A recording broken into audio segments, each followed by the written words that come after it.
Taj Mahal. An immense mausoleum of white marble, built in Agra between 1631 and 1648 by order of the Mughal Emperor Shah Jahan in memory of his favorite wife. The Taj Mahal is the jewel of Muslim art in India and one of the universally admired masterpieces of the world's heritage. The Taj Mahal is located on the right bank of the Yamuna River in a vast Mughal garden that encompasses nearly 17 hectares, in the Agra District in Uttar Pradesh.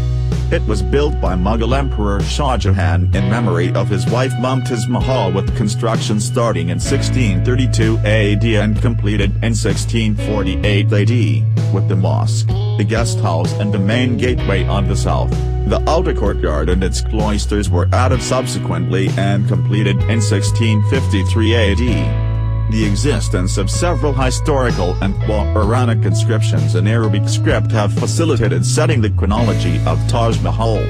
For its construction, masons, stone cutters, inlayers, carvers, painters, calligraphers, dome builders and other artisans were requisitioned from the whole of the empire and also from the Central Asia and Iran.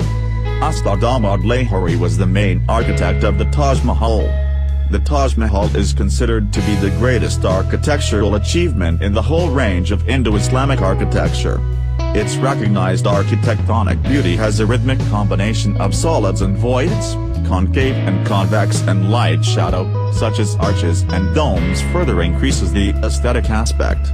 The color combination of lush greenscape, reddish pathway and blue sky over it showcases the monument in ever-changing tints and moods.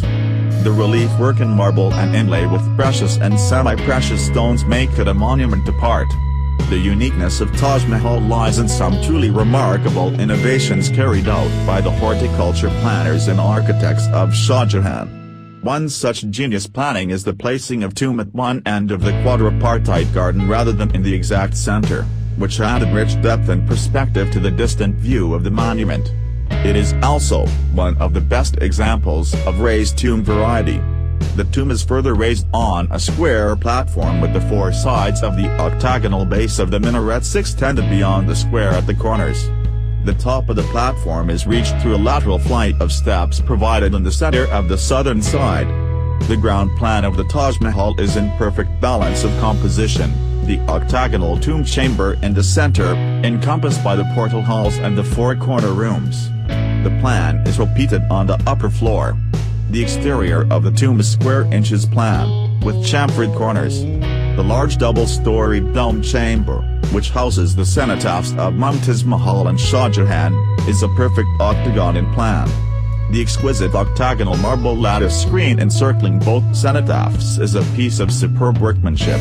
It is highly polished and richly decorated with inlay work. The borders of the frames are inlaid with precious stones representing flowers executed with wonderful perfection. The hues and the shades of the stones used to make the leaves and the flowers appear almost real. The cenotaph of Mumtaz Mahal is in perfect center of the tomb chamber, placed on a rectangular platform decorated with inlaid flower plant motifs. The cenotaph of Shah Jahan is greater than Mumtaz Mahal and installed more than 30 years later by the side of the latter on its west. The upper cenotaphs are only illusory and the real graves are in the lower tomb chamber, a practice adopted in the imperial Mughal tombs. The four freestanding minarets at the corners of the platform add a hitherto unknown dimension to the Mughal architecture. The four minarets provide not only a kind of spatial reference to the monument but also give a three-dimensional effect to the edifice. The most impressive in the Taj Mahal complex next to the tomb is the main gate, which stands majestically in the center of the southern wall of the forecourt. The gate is flanked on the north front by double arcade galleries. The garden in front of the galleries is subdivided into four quarters by two main walkways and each quarters in turn subdivided by the narrower cross-axial walkways, on the timbered Persian scheme of the walled-in garden. The enclosure walls on the east and west have a pavilion at the center. The Taj Mahal is a perfect symmetrical planned building, with an emphasis of bilateral symmetry along a central axis on which the main features are placed. The building material used is brick and lime mortar veneered with red sandstone and marble and inlay work of precious, semi-precious stones. The mosque and the guest house in the Taj Mahal complex are built of red sandstone in contrast to the marble tomb in the center. Both the buildings have a large platform over the terrace at their front. Both the mosque and the guest house are the identical structures. They have an oblong massive prayer hall consist of 3 vaulted bays arranged in a row with central dominant portal. The frame of the portal arches and the spandrels are veneered in white marble. The spandrels are filled with flowery arabesques of stone and tarsa and the arches bordered with rope molding.